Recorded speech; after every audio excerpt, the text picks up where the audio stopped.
आज के वीडियो में मैं आप सभी को बताने वाला हूं जेएनयू के अंदर वो फेमस कोर्सेज जिसके द्वारा आप लोग बहुत अच्छा पैकेज है उसको ले सकते हो। तो यहां पे कंप्लीट प्रोसेस जानने वाले हैं, क्या उसकी स्टेप बाय स्टेप प्रोसेस होती है, उसका एलिजिबिलिटी क्राइटेरिया क्या होता है, कट ऑफ आप सभी को कितनी देखने को मिलती है, और सबसे बड़ी बात कि उसकी कंप्लीट जो टाइमलाइन होने वाली है वो किस तरीके से रहने वाली है। तो मैं गजेंद्र शर्मा एक बार फिर से आप सभी का स्वागत करता हूं सीयूटी अड्डा 24/7 के ऊपर। तो चलिए शुरू करते हैं और जानने की कोशिश करते हैं। तो मेरे पीछे आप सभी को नजर आ रहा है वो है जेएनयू की एडमिशन प्रोसेस किस तरीके से आप सभी का है।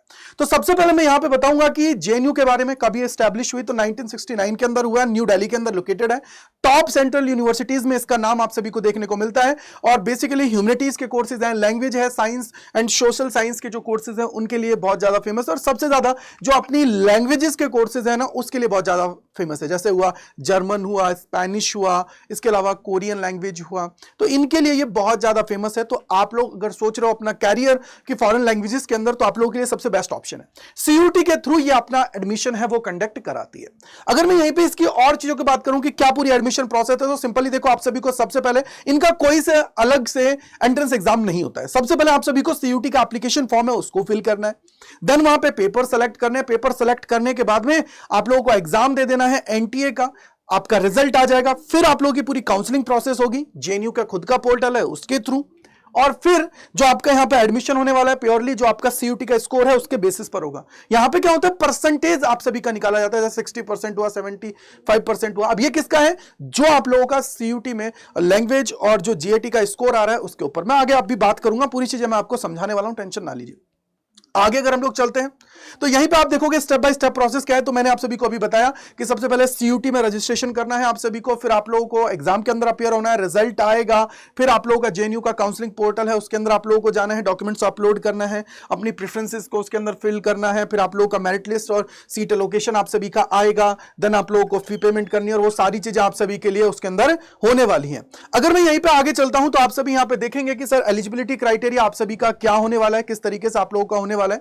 तो सबसे पहले आप यहां पे देखिए कि आप लोग 10+2 आप लोगों का होना चाहिए। इसके जो 10+2 का मतलब क्या हुआ, क्लास 12 आप लोगों ने पास कर रखी हो और इसके इक्विवेलेंट जो आप लोगों का एग्जाम है वो आप लोगों ने कर रखा हो, लेकिन याद रखिए सिंगल रिकॉग्नाइज्ड बोर्ड से होना चाहिए। अब सिंगल का मतलब क्या है कि मान लो मैंने सीबीएसई के थ्रू पढ़ा है या आरबीएसई के थ्रू पढ़ा है या जिस भी बोर्ड के थ्रू पढ़ा है, ऐसे आप लोग कर सकते हो। ऐसा नहीं है कि सर मैंने 3 सब्जेक्ट यहां से दे दिए, 3 कहीं और से दे दिए, तो फिर वो वैलिड नहीं होता है।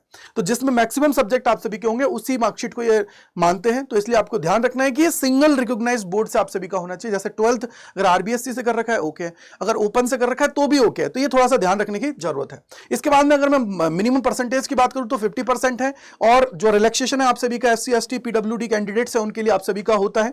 एज लिमिट की मैं बात करूं तो कोई भी एज लिमिट आप सभी को यहां पे देखने को नहीं मिलती है। इसके बाद में हम लोग आएंगे तो जेएनयू के अंदर जो बीए ऑनर्स के जो कोर्सेज हैं फॉरेन लैंग्वेज के अंदर के, उसकी अगर मैं बात करूंगा तो वो कौन कौन से हैं, किस तरीके से, कौन से फेमस हैं उसकी बात करते हैं। तो देखो, अगर मैं इंडिया और रूस की बात करता हूं, उनके रिलेशनशिप बहुत अच्छा है, तो उसके बीच में आप लोगों के पास एक बहुत अच्छी अपॉर्चुनिटी है। अगर आप लोग रशियन लैंग्वेज के अंदर अपनी चीजें करते हो तो आप लोग यहां पे क्या कर सकते हो, JNU BA honours in Russian भी आप सभी का कराता है, तो वो आप लोग कर सकते हो, जिससे आपके पास अपॉर्चुनिटीज रहेंगी कि आप डिफेंस में जा सकते हो, स्पेस रिसर्च के अंदर जा सकते हो, ऑयल और गैस जो कंपनीज है उसके अंदर भी आप लोग वहां पे काम कर सकते हो। दूसरा जो होता है वो है बीए ऑनर्स इन फ्रेंच की मैं बात करूंगा। तो फ्रेंच की अगर मैं बात करूंगा तो सेकंड मोस्ट वाइडली जो आप लोगों की बोली जाने वाली लैंग्वेज है अगर मैं वर्ल्ड की बात करता हूं, तो इसका अगर आप लोग एक्सपर्ट बनते हो तो इसके द्वारा आप लोग जो सबसे ज्यादा है फ्रेंच की जो कंपनीज है और टूरिज्म है उसके अंदर आप लोग पार्टिसिपेट कर सकते हो, वहां पे आप लोग जॉब है वो ले सकते हो। साथ ही साथ यूएन है और इसके अलावा यूनेस्को है, एम्बेसीज है, और इसके अलावा एयरलाइन जो सेक्टर्स है ना उसके अंदर भी आप सभी यहां पे अपना जो जॉब है वो कर सकते हो, जिससे आप लोगों को अपॉर्चुनिटी मिल पाए, आप चीजों को अच्छे से कर पाए। इसके बाद में थर्ड जो है वो है आप लोगों का, अगर आप लोग जर्मन में करते हो तो भी आप सभी के पास अपॉर्चुनिटीज है, क्योंकि आप लोगों को पता है कि देखो जो जर्मन एमएनसीज वगैरह में वर्क करते हैं उनके लिए बहुत सारी चीजें वहां पे आप लोग ये मान के चले कि अवेलेबल होती हैं। ऑटोमोबाइल सेक्टर में आप जा सकते हो, इंजीनियरिंग हुआ, फार्मास्यूटिकल्स के अंदर आईटी सेक्टर्स है उसके अंदर जा सकते हो, क्योंकि यहां पे जो आप लोगों का और जो जर्मन है ना उसका बहुत ज्यादा मैं बोलूंगा कि स्कोप है। चाहे मैं वहां पे टीचिंग की बात करूं या रिसर्च वर्क की बात करूं, बहुत ज्यादा आप लोगों के लिए मौका है वहां पे। इसके बाद में आप लोग चाइनीज है वो आप लोग कर सकते हो, तो चाइनीज से आप लोग बीए ऑनर्स कर सकते हो। ये भी आप लोग जानते हो कि बहुत ज्यादा ग्लोबल इकोनॉमी के अंदर भी चाइनीज का बहुत ज्यादा इंपॉर्टेंट रोल है, ये आप सभी जानते हो, कोई सीक्रेट चीज नहीं है। इसके द्वारा आप लोग क्या है कि जो इंडिया और चाइना के जो ट्रेड रिलेशनशिप्स हैं उनके अंदर काम कर सकते हो। दूसरा क्या हुआ कि कई बार जो फ्लुएंट स्पीकर्स होते हैं ना चाइनीज वाले, उनकी अगर मैं बात करूंगा तो वो सारी चीजें आप लोगों के लिए होता है। एक सेकंड, तो हम लोग वो करने वाले हैं, तो आई होप आप लोग इसको कनेक्ट कर पा रहे हैं। तो यहां पे चाइनीज जो आप लोगों की है, इससे आप लोगों को बहुत सारी चीजें देखने को मिल जाती हैं। ट्रेड जो रिलेशनशिप्स है, इंटरनेशनल रिलेशनशिप्स हैं, उनके अंदर भी आप सभी को मौका मिल जाता है, तो इसको आप लोग कर सकते हो। इसके अलावा अगर मैं बात करूं तो आपके पास मौका है कि आप लोग जापानीज लैंग्वेज के अंदर कर सकते हो। तो ये तो आप लोगों को पता है कि बहुत ज्यादा अच्छी अपॉर्चुनिटीज आप सभी को प्रोवाइड करते हैं, क्योंकि अगर मैं ऑटोमोबाइल की बात करता हूं, टेक्नोलॉजी की बात करता हूं, गेमिंग हुआ, ट्रांसलेशन हुआ, इसके अंदर भाई जापानीज टेक्नोलॉजी तो बहुत ज्यादा आगे है, ये आपको भी पता है। इसके अलावा अगर मैं कोरियन की बात करता हूं, बीए ऑनर्स की अगर मैं बात कर रहा हूं, तो उसके अंदर आप लोग देखोगे कि साउथ कोरिया की अगर मैं बात करता हूं, तो ये तो टेक्नोलॉजीज, और आजकल तो आपको पता है ना कि बहुत सारे बच्चे आजकल कोरियन शोज वगैरह को देखते हैं, तो एंटरटेनमेंट और उनके लिए भी बहुत ज्यादा स्कोप आप सभी के पास है। तो आपको अगर अपॉर्चुनिटीज चाहिए तो आप लोग कोरियन के अंदर भी कर सकते हो, ठीक है। इसके अलावा मैं अगर आगे जाता हूं तो आप सभी के सामने कि बीए ऑनर्स इन स्पेनिश आप लोग कर सकते हो। मैंने आप सभी को देखो, अब यहां पे देखो स्पेनिश कम से कम 20 कंट्रीज के अंदर बोली जाती है, तो इसके अंदर आप लोगों को बहुत ज्यादा अपॉर्चुनिटीज है, मीडिया है, टूरिज्म है, बीपीओज है और फॉरेन कंपनीज है, उनके अंदर आप लोग चीजों को कर सकते हो, जिससे आप लोगों को समझ में आ जाएगा, ठीक है। तो ये आप लोगों को पता है, ठीक है। अगर मैं आगे जाता हूं तो जिससे आप लोग और भी अपॉर्चुनिटीज को कर सकते हो। देखो ये तुम्हारे पास हुआ, मतलब मैंने आपको देखो फिल्टर आउट कर दिया है कि जो 7 लैंग्वेजेस के कोर्सेज हैं, जो कौन कौन से ज्यादा अच्छे हैं, जहां से आपको अपॉर्चुनिटीज बेटर मिलने वाली है, वो मैंने सारी चीजें आप सभी के लिए यहां पे कर लिया है, ठीक है। तो इसको आप लोग देख लेंगे। इसके अलावा और भी है।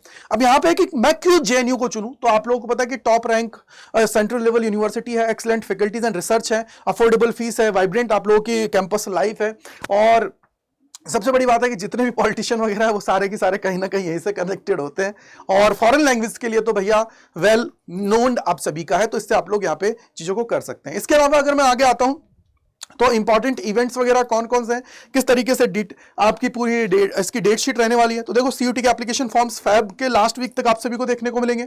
इसके बाद में एप्लीकेशंस मार्च का 3rd वीक तक आप लोगों की चलती है। देन आप लोगों का सीयूटी का एग्जाम होगा मई के अंदर, और रिजल्ट डिक्लेरेशन की अगर मैं बात करता हूं तो जून के अंदर आप सभी का होगा। इसके अलावा मैं अगर जेएनयू काउंसलिंग की और पूरी एडमिशन प्रोसेस की बात करता हूं तो जुलाई अगस्त के अंदर ये आप सभी की पूरी चलती है। तो इसका मतलब क्या हुआ कि कहीं ना कहीं यहां पे आपके पास अपॉर्चुनिटीज हैं।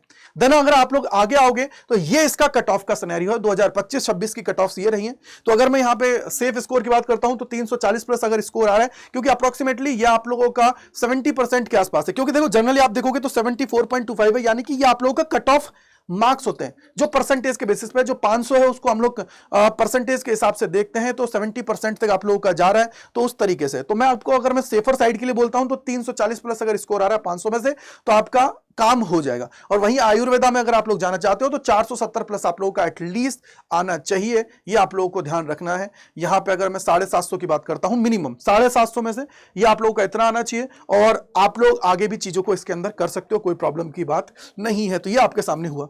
इसके अलावा अभी आप लोगों के लिए दिवाली महोत्सव भी चल रहा है, अगर आप चाहते हो तो आप लोग हमारे साथ जुड़ सकते हो। 50% का ऑफ आप सभी को दिया जा रहा है हमारे बैचेस के ऊपर। स्पिन द व्हील भी आप सभी के लिए, जिसके अंदर आपको अपॉर्चुनिटी है कि अपनी फीस है उसको भी रिफंड कर सकते हो। बाकी आप लोगों को ये पता ही है यहां पे खाली जाने का तो कोई सवाल नहीं है, कुछ ना कुछ तो आप लोगों के निकलेगा, क्योंकि चाहे ई बुक्स की बात करो, डिजिटल वॉच है, फ्री टेस्ट सीरीज है, बुक्स हैं और रिफंड है, ये आप लोग कर सकते हो। तो कर लीजिएगा, ग्रैब करिएगा, मौका है इसको आप लोगों को। Y485 कूपन कोड लगा के आप लोग एनरोल कर सकते हो। तो सबसे पहले एनरोल करना है, फिर स्पिन द व्हील आप सभी के सामने आएगा। तो भाई इसके द्वारा आप लोग भाई के साथ जुड़ने वाले हो।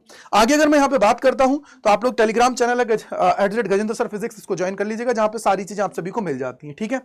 कोई डाउट कोई परेशानी है तो gajendra.kumar@247.com पे आप लोग मुझे मेल कर सकते हैं। तो आप सभी का बहुत बहुत शुक्रिया। आई होप आप लोगों को समझ में आ गया होगा जो भी मैंने आप सभी को बताया है, जेएनयू के लिए बहुत डिटेल में बताया, जिससे आप सभी को बेनिफिट होगा। अब कैसे इसके अंदर एनरोल करना है वो मैं आप सभी को बता देता हूं, समझा देता हूं, जिससे आप लोग चीजों को कर पाएंगे। तो सबसे पहले आप लोग क्या करेंगे, अड्डा 24/7 पे जाना है। पहले लिंक पे क्लिक करना है, ऑल कोर्सेज के ऊपर जाना है, यूजी एंड पीजी के ऊपर जाना है। यहाँ पे देखो साइंस, कॉमर्स, आर्ट्स, जिस भी स्ट्रीम में जाना चाहते हो जा सकते हो। तो मान लीजिए साइंस के हैं, कॉमर्स के, आर्ट्स के हैं, तो उस पर गए। यहाँ पे आप लोग देखोगे आप लोगों के लिए ये सारी चीजें हैं, और यहाँ पे अभी आप लोगों के लिए सबसे बेस्ट टाइम चल रहा है। अगर आप लोग जाना चाहते हो बैचेस के अंदर तो एनरोल कर सकते हो। देखो ये महापैक है, इसके अंदर जाओगे, यहाँ पे कूपन कोड आप सभी को लगाना है, वो क्या है Y485। बहुत कम प्राइस में आप सभी को ये मिल रहा है, इसको आप लोग एनरोल कर लीजिए और अपनी चीजें हैं उनको स्टार्ट कर लीजिए। इससे बेस्ट टाइम नहीं है अगर आप लोग चाहते हो एनरोल करना, तैयारी करके बेस्ट तरीके से आगे बढ़ना। तो भाई स्पिन द व्हील आपको कब मिलेगा? जब इसको परचेस करने के बाद में। मौका है, दस्तूर है, जाइए एनरोल करिए और तैयारी आज से ही स्टार्ट कर दीजिए। Thank you, bye bye to all, God bless you, जय हिंद, जय भारत सभी को, bye bye to all. Comment section के अंदर लिखिएगा कोई डाउट, कोई परेशानी है तो।